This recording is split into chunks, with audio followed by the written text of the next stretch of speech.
Hello and welcome to this NET English poetry talk-through for the AQA Power and Conflict Anthology. Now today I'm going to be walking you through the context and the content for The Charge of the Light Brigade.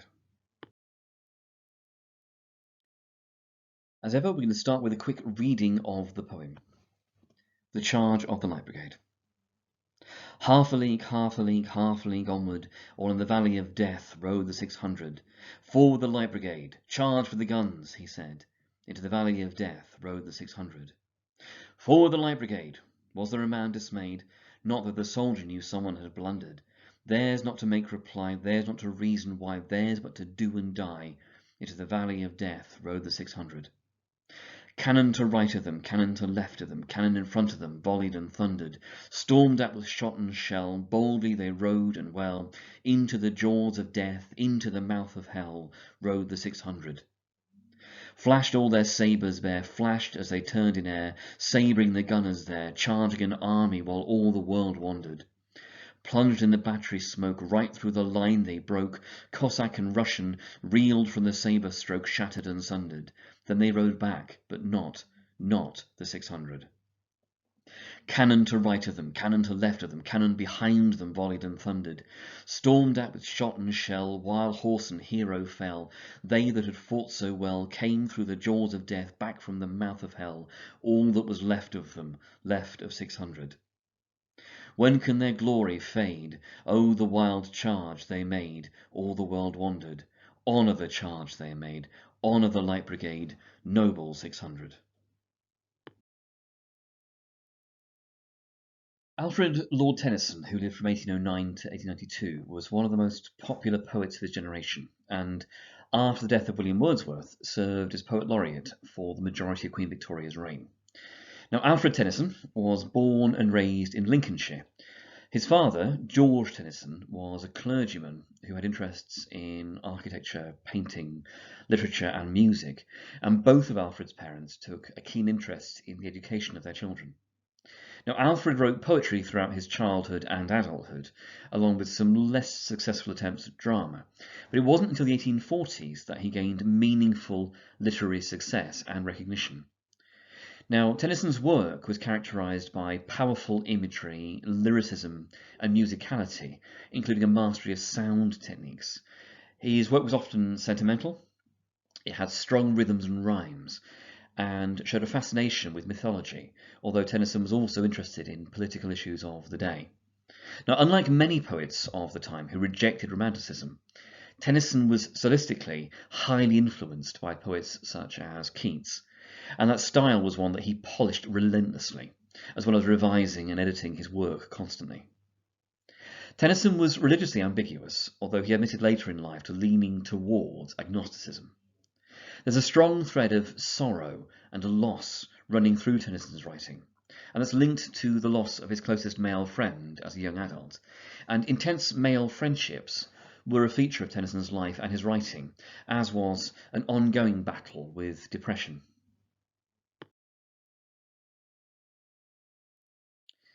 Alfred was appointed Poet Laureate, and that's the official poet of the nation, in 1850. And it's a role that he took very, very seriously, writing a range of poems regarding national topics and events during his 42-year tenure. The Charge of the Light Brigade, published in 1854, became one of his most famous and most enduring works.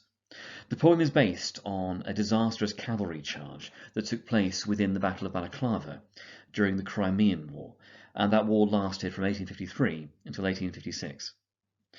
Now, the Crimean War was a conflict between Russia on one side and an alliance of the United Kingdom, France, and the Ottoman Empire on the other.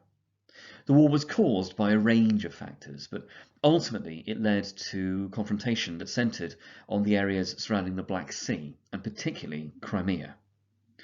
Now, the Battle of Balaclava took place on 25th of October 1854 and involved a huge attack by Russian artillery, cavalry and infantry. Although the Allied forces opposing them were largely successful, a misunderstood order from the British leader, Lord Raglan, led to a disastrous final cavalry charge, which was the Charge of the Light Brigade. The misinterpretation of Raglan's order resulted in the Light Brigade, which was an elite group of light cavalry used mostly for scouting and skirmishing. So this Light Brigade attacked well-defended Russian artillery. Now the Russians had excellent lines of sight and were able to direct hugely destructive fire from 3 sides at the unarmoured and only lightly equipped British troops as they advanced up the valley. The British troops would have known that obeying such an order was essentially all but suicidal, but there's no record of any indication that any of the Light Brigade objected to the orders or that they tried to refuse to obey. Of the 600 men who participated in the charge, 178 were killed or captured, and around 127 were wounded, with 335 horses either killed in action or dying as a result of their wounds. Tennyson wrote the poem very quickly, potentially within the space of a few minutes, based on his recollection of a pair of articles published in the Times. The first included a reference to the British soldiers doing their duty even to certain death, rather than focusing on being the victim of some hideous blunder. For Tennyson, and for the British public, partially influenced by Tennyson's poem, the bravery of the troops, along with the discipline, obedience, and willingness to sacrifice that they displayed, was seen not as a disaster, but as honourable, as heroic, and as deeply British. The poem begins with the repetition of half a league. Literally, this simply means about 1.5 miles, but what Tennyson is doing is creating a sense of rhythmic progression and also of the relentless ride up the valley as the soldiers head towards their fate. The rhythm's important. Tennyson's using a dum-dee-dee rhythm, which is technically known as a dactylic meter, and it creates the feeling of the horse's hoofbeats, so that it's almost like we're part of the charge being swept along. Notice that Tennyson also uses the same combination of repetition and rhythm in stanza 2, there's not 2, in stanza 3, cannon 2, and into the, stanza 4, flashed, stanza 5, cannon 2, stanza 6, honour the. Essentially, the rhythm and repetition turn the whole poem into almost like one big cavalry charge. From the very beginning of the poem, the setting is presented as a hostile environment. In the first stanza, it's the Valley of Death, repeated in the 3rd and 7th lines. In the second stanza, the same phrase is repeated, the Valley of Death. In the 3rd and 5th stanzas, it's the jaws of death and the mouth of hell. Tennyson's using the capitalisation of death to present it as a proper noun, and it's showing both the seriousness of death and also the personification of it. It's the troops knowingly and willingly riding to their deaths. But there's also a religious angle. There's a phrase in Psalm 23 from the book of Psalms in the Old Testament which says, "Yea, though I walk through the valley of the shadow of death, I will fear no evil." Tennyson nodding towards this, and there's a definite echo, gives a sense of religious duty to the soldiers' actions. That they are fulfilling not simply their military and patriotic obligations, but also their Christian responsibilities, and that God is, therefore, the implication is, on their side. The psalm famously begins with the line, "The Lord is my shepherd," and Tennyson seems to be suggesting that while their bodies are under attack and facing death, God is protecting their souls. Now remember, as a side note, that for an original audience, religion would have been a largely unifying force and a shared facet of their lives as a community and as a nation. Tennyson references the misunderstood order, forward the Light Brigade, charge for the guns, with the imperative verbs forward and charge giving the clear sense of military command. But it's noticeable that at no point does Tennyson name anyone. We have the 600 as an alternative collective name for the Light Brigade, someone giving the order, also labelled with the pronoun he. We get references to the soldiers as them and their. They're defined entirely collectively and namelessly, anonymously, rather than as specific people. In addition to the anonymity associated with soldiers, think uniforms and uniformity, their heroism is collective, it's consistent and it's cohesive rather than it being an individual thing. And that's linking to the patriotic glorification that Tennyson is attempting in the poem. The numerical focus, 600, is also something that emphasises the scale and the scope, not only of the conflict itself, but also later of the losses that are incurred as a result.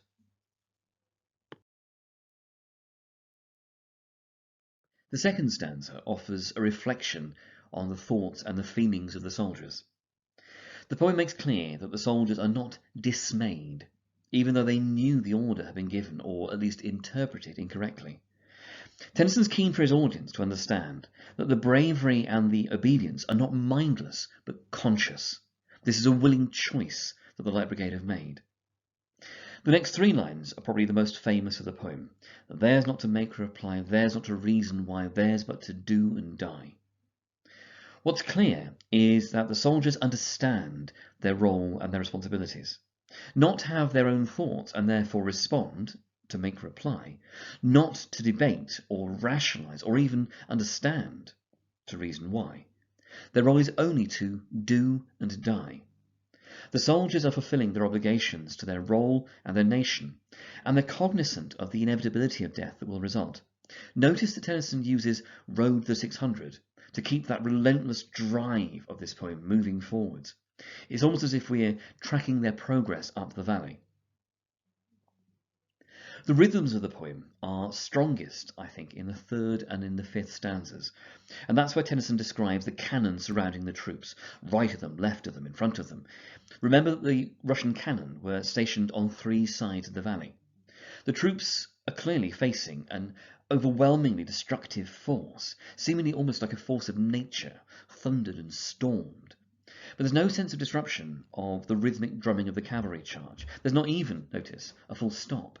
The third stanza is a continuous flowing sentence, just as the charge continues.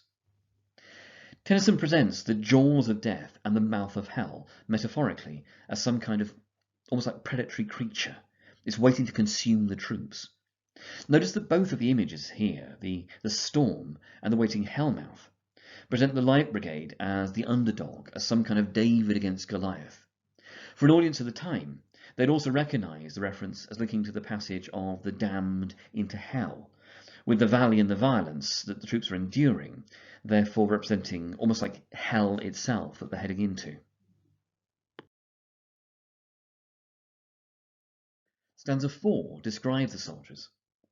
Their sabres, swords, flashed as they turned in air. The flash makes them sound bright, glorious, but it also emphasises the mismatch in power. The Russian gunners with their cannon against the bare swords of the cavalry. However, while they may be sabring the gunners, the 600 are still mismatched, overpowered, charging an army to the wonder of the world. There's a sense of dynamism here and a vivid moment as the soldiers plunged in the battery's smoke, broke through the enemy lines, with the soldiers, Cossack and Russian, left reeling from the sabre stroke, shattered and sundered. Although the soldiers of the Light Brigade have been decimated, not the 600, they have, in a sense, and at least within the logic of the poem, triumphed. They've divided and damaged the enemy. The fifth stanza mirrors the third stanza, creating a sense of circularity as the soldiers ride back along the valley. The cannon from stanza 3 continue to fire, that's volleyed and thundered, with the same kind of devastating impact, stormed out with shot and shell while horse and hero fell. Tennyson also reverses the devouring image with the soldiers through the jaws of death and back from the mouth of hell. They have, against the odds and expectations, survived, almost as if they're returning to life or returning from hell. Now again, Tennyson emphasises the impact. The 600 from stanzas 1 to 3 have become all that was left of them, left of 600. The final stanza is, unsurprisingly, where Tennyson draws his meaning together. The rhetorical question as to when can their glory fade is intended to draw the obvious response, which is never, because their glory is timeless.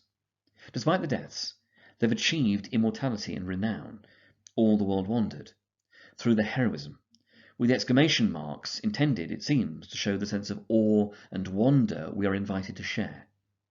The poem ends with Tennyson's exhortation to collectively appreciate and worship the soldiers. We should honour the charge they made and honour the Light Brigade, with the repeated imperative honour almost mirroring the orders received by the men in the first stanza, forward and charge. The glory, notice, is something that all the men achieve, the living and the dead, still collectively grouped as the Noble 600.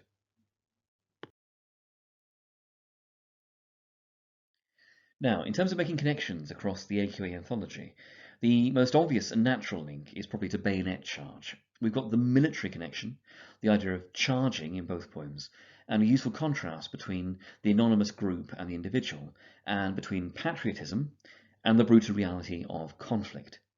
However, the war link also connects Charge of the Light Brigade to poems such as Exposure or To Remains, or perhaps more interestingly to poems such as Kamikaze, where we also see the tension between duty and personal choice, the idea of going and returning. There may also be an interesting avenue to explore in terms of historical significance, in terms of choice, and so on, in terms of something like checking out history, or even perhaps the emigre.